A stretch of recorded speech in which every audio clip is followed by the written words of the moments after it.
The historical truth lies dormant right under our feet. Countless artifacts from the past are still waiting to be recovered and deciphered by us. However, it is possible that the structures slumbering beneath the earth are significantly larger than we would assume at first glance. This is especially true of the enigmatic megaliths of Gornaya Shoria. Some spectacular finds suggest that a full-blown ancient city may lie dormant beneath a massive structure. But what sophisticated civilization would have created it? What impact would it have on mainstream historiography? And why is so little officially known about the hidden locality? Stay tuned and make up your own mind. Before we start, check if you have already given a thumbs up and a subscription.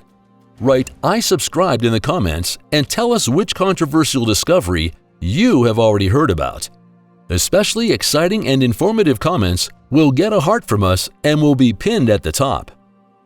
Megaliths of Gornaya Shoria. What are the real backgrounds of the colossal Gornaya Shoria megaliths? Located in southern Siberia, east of the Altai Mountains, the gigantic rocks divide the public into two camps: those who suspect that we are dealing with a natural formation, and those who believe this is a relic of a lost civilization. Should the theory of the artificial background be confirmed one day, the megaliths with a weight of up to 4,000 tons would advance to the largest and heaviest of their kind. This title is currently still held by the megaliths of Baalbek in Lebanon, the most massive of which weighs in at 1,650 tons. But how can these imposing stone giants have been formed in southern Siberia? After all, at first glance, it really does look as if the massif consisted of countless individual parts that were only subsequently piled up to form a coherent structure. Well, officially, it is said that the megaliths were formed by a combination of geological processes and the intensive weathering of the rock. According to this, the striking rectangular shape of the individual components is due, on one hand, to the tectonic forces acting on the bedrock, and on the other hand, to the pressure reduction that occurs as a result of erosion in the parts near the surface. Astonishing find. The opposing side, which doubts this background of formation, does not only point to the precise arrangement and the striking shapes of the blocks weighing several tons, but also to a discovery which hardly gets any attention in the public reporting. This discovery could not only give us a clue to the true background of the formation, but also to the almost unbelievable secret which slumbers under it. So a research team came across a mysterious entrance in one of the stone megaliths. After rappelling down the shaft, the men found themselves in a complex cave system that left them open-mouthed. But it wasn't just the sheer size of the subterranean structure that took the explorers' breath away, but once again the striking geometric shape that cast mysterious doubt on a natural origin. According to this, some of the blocks that together form the cave system are up to 15 meters long and weigh thousands of tons. Quite a few people believe that the traced shaft is only the tip of a much larger archaeological iceberg. According to this, the cave could in fact represent something like the entrance to a full-fledged city under the earth, built in ancient times by a culture that was eventually completely forgotten. Darinkyu. Even though the true background of the tunnel system remains hidden places like Darinkyu show us that people in the past did indeed build massive cities underground. Discovered by chance in the early 1960s, the story of Darinkyu's origins remains hotly disputed to this day. Some experts believe that it was the Hittites who created the secret tunnel system more than 4,000 years ago. It is commonly believed that such facilities were used by persecuted groups as secluded places of refuge. As a result, underground cities like Darinkyu were usually locked with special locking stones that could hardly be opened from the outside.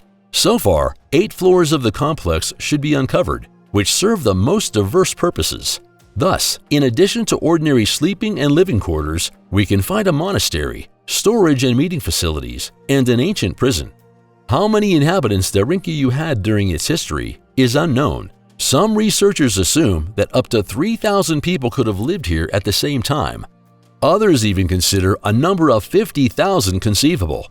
Basically, it can be concluded that the underground cities of Cappadocia, of which 36 have been traced so far, were directly connected to each other via branched tunnel passages. The Egyptians in the Grand Canyon.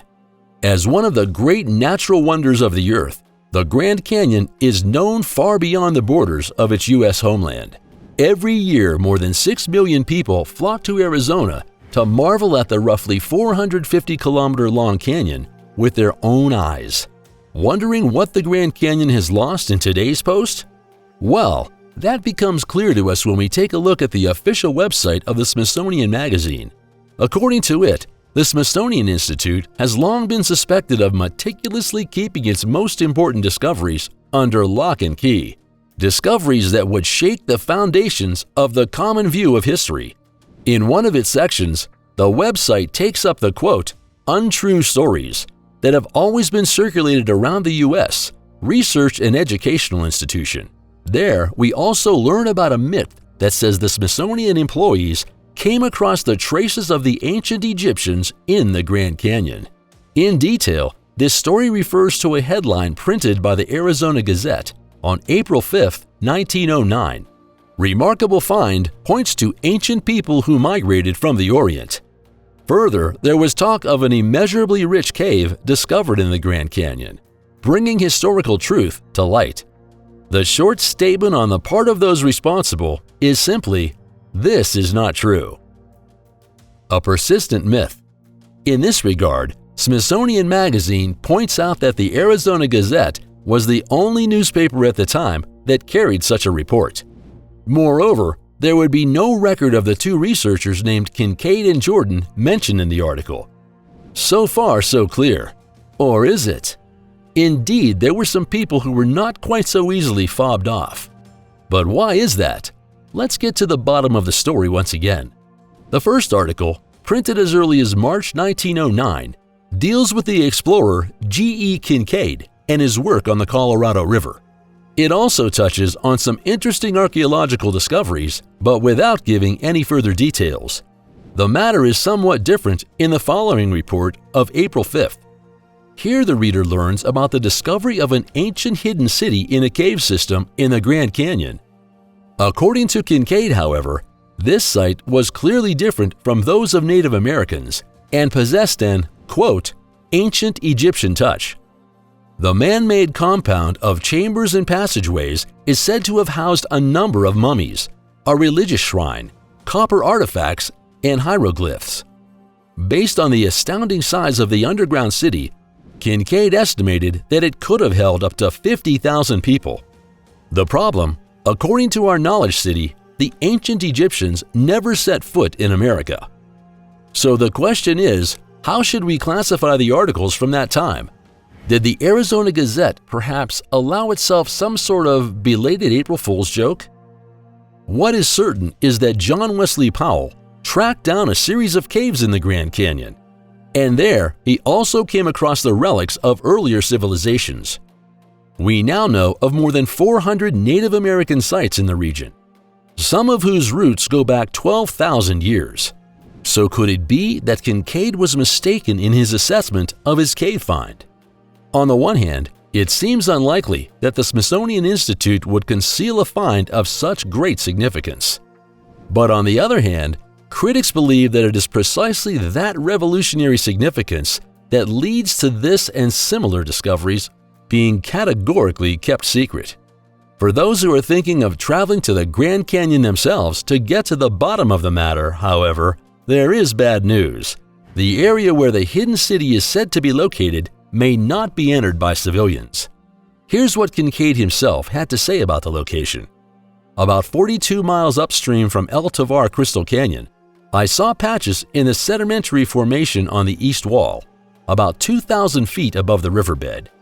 There was no trail to it, but I eventually reached it. Above a ledge that hid the cave from the river was the entrance. Finally, let's take a quick look at what the indigenous people have to say about the cave systems in the region. If we follow an old Hopi Indian legend, their ancestors once lived underground in the Grand Canyon. This changed only when the people with one heart began to fight the people with two hearts. In the process, the chief of one tribe grew a tree that pierced the roof of the cave.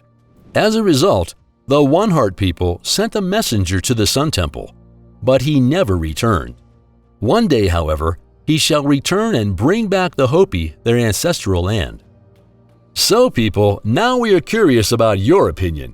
Do you think the megaliths of Gornaya Shoria were really formed naturally? And could there really be an underground city underneath? And what do you think about the ancient Egyptian artifacts allegedly found in the Grand Canyon? As always, drop us your thoughts, suggestions, and feedback on today's video in the comments below. Don't forget to leave us a like and a subscription to stay up to date from now on. And with that, thanks for watching, take care, and see you next time.